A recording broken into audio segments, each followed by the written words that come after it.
Hello everybody, Smacked Wookie here, and welcome back to the channel. Today's episode, I figured that we'd do something a little bit different instead of just playing the game. The game's been out on PC now for about 6 months or so, and there have been a lot of performance mods, and some of them work great, some of them I don't think quite fit the description of doing what they say that they do.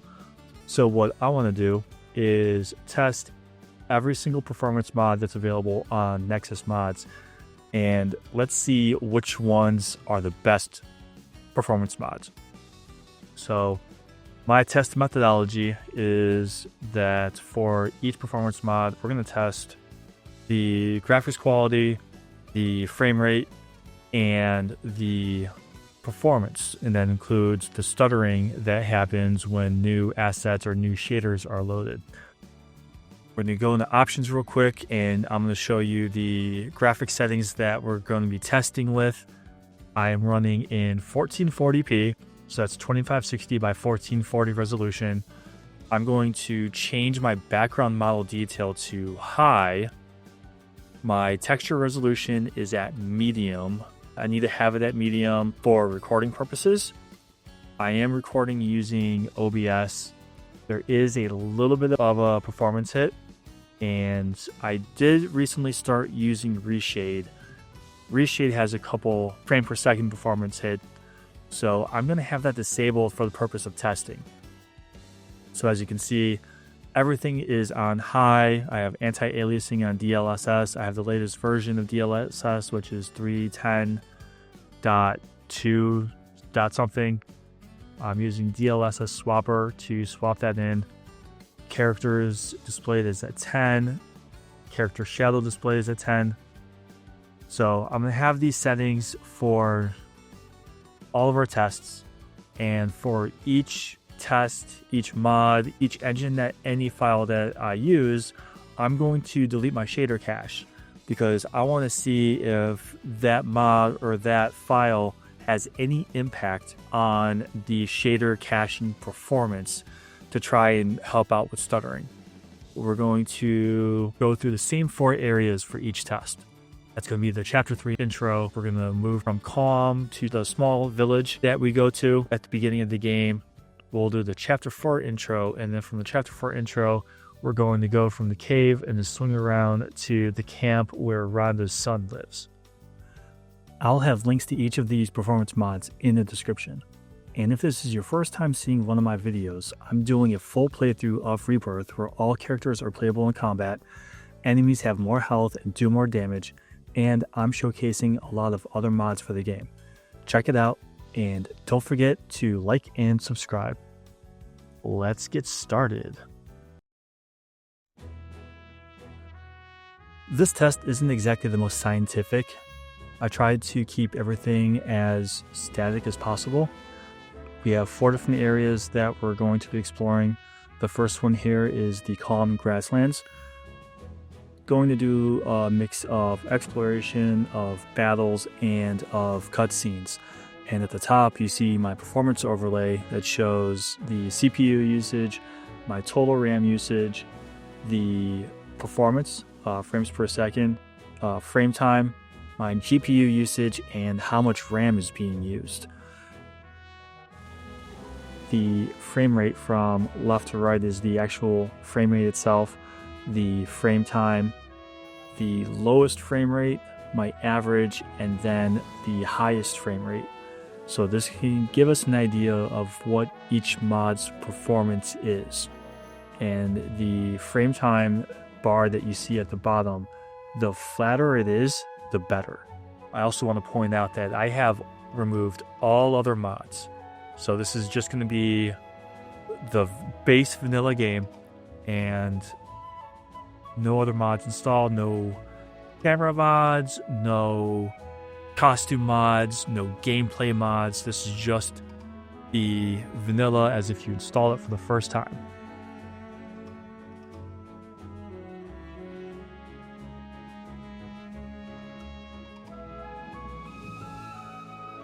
My first impression as we go through the Kalm Grasslands is that the vanilla version of the game with no mods installed, no engine, not any file, it seems to be running the best. It has the highest frames per second. It's using the least amount of RAM and least amount of video memory, and the frame time graph is the flattest. That means that it is not seeing as much hitching or stuttering as the other mods does, like Ultimate Engine Tweaks, Optimized Ultra Engine, Fantasy Optimizer, and 7 Rebirth engine tweaks.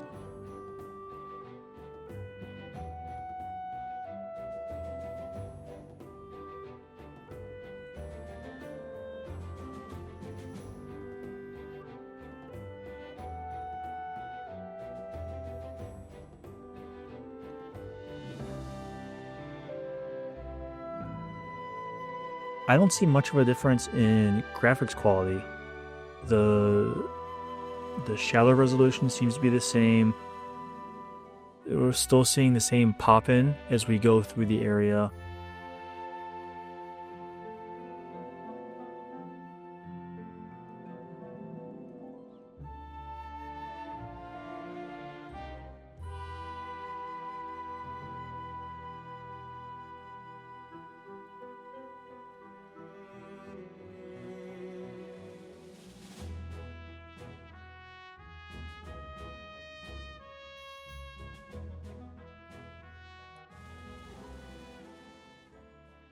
I'm also surprised with how poorly the Optimized Ultra Engine mod is running.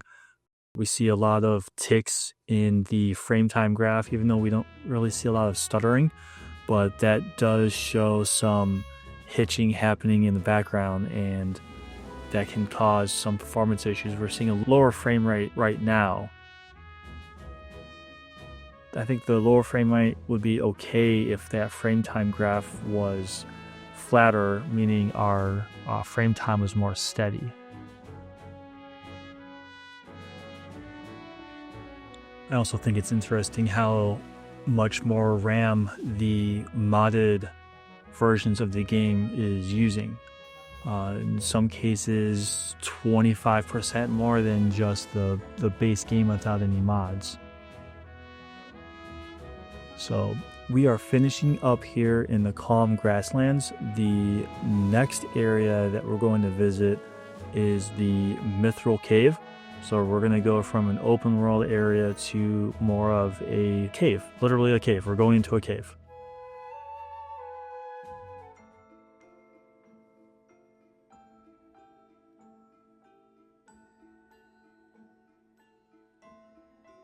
And right off the bat, the Optimized Ultra Engine in the middle, we were seeing the VRAM spike up to almost 10 gigabytes, which is the max of my video card. And it's not performing as well as the others.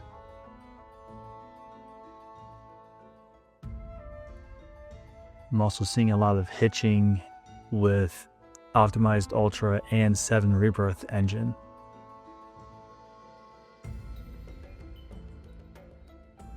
Fantasy Optimizer seems to be running well, which that one's an actual mod and not just a engine.ini file.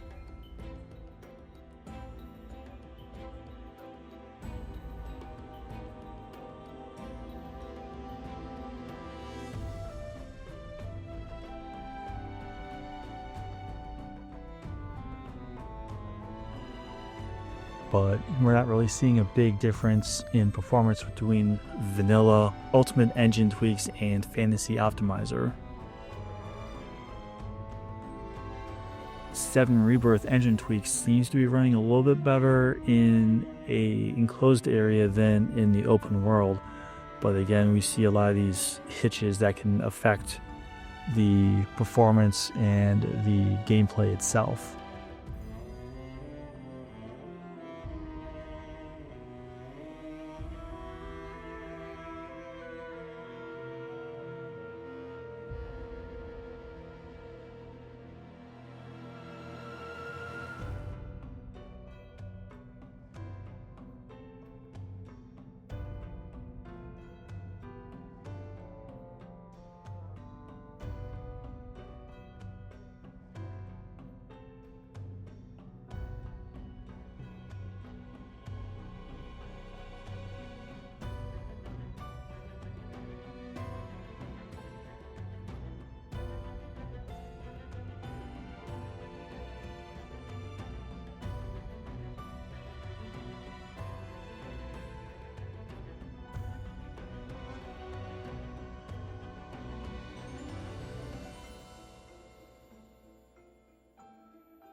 In this test, we are exiting the Mithril Cave and we make our way across Junon to the Crow's Nest.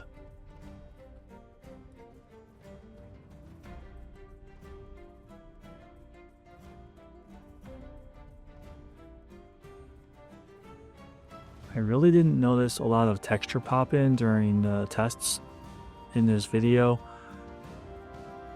I think that might have to do with me playing at 1440 instead of 4K.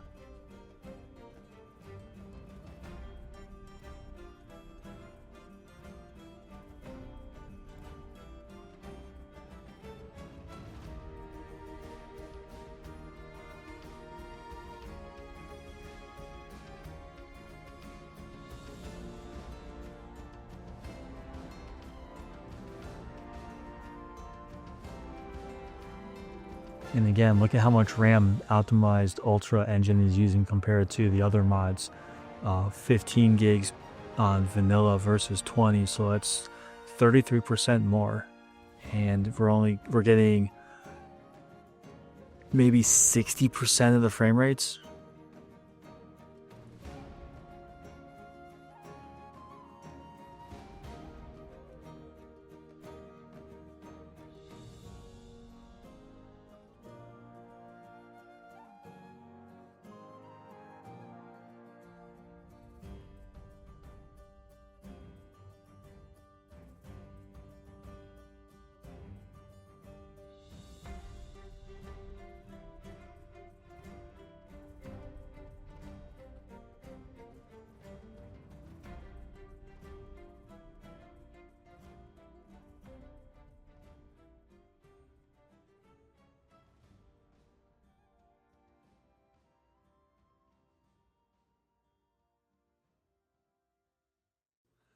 Also, this video is further proof that the VII Rebirth engine tweaks does not work well in an open world environment. Looks like it does better in enclosed areas like caves or maybe inside buildings.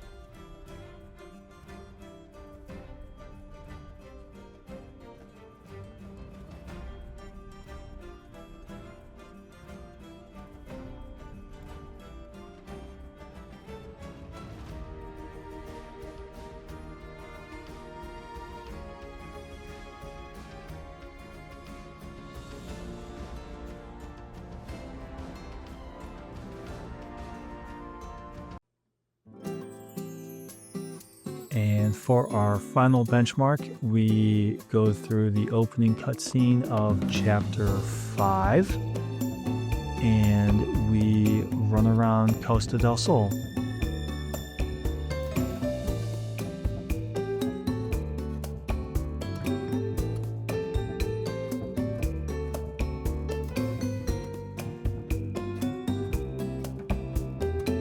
And for the most part, 4 of the 5 mods right now are running pretty comparably. We don't see a lot of pop-ins, textures look good, shadows look good.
So I think the winner to my little unscientific test is the vanilla version of the game, not using any engine.ini files or any mods.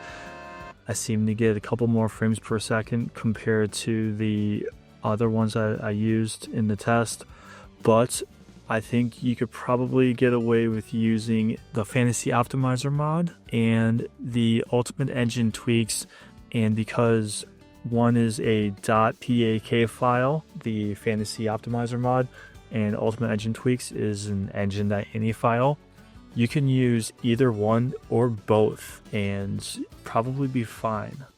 So let me know in the comments, which ones do you use, if any? Did this test help you at all? I know there aren't a lot of these type of videos out there, and let me know if you want me to test this in 4K. I'm kind of interested to see if there would be any bigger difference with the performance, especially with the texture loading and the stuttering. I have a theory that it wasn't as prevalent because I'm running in 1440p instead of 4K. So that might be another upcoming video. So as always, like and subscribe if you like the video. Let me know in the comments what you think, and I will be back with a modded gameplay video. It's probably going to take me a day just to get everything back set up again. So I will see you soon. Thanks for watching.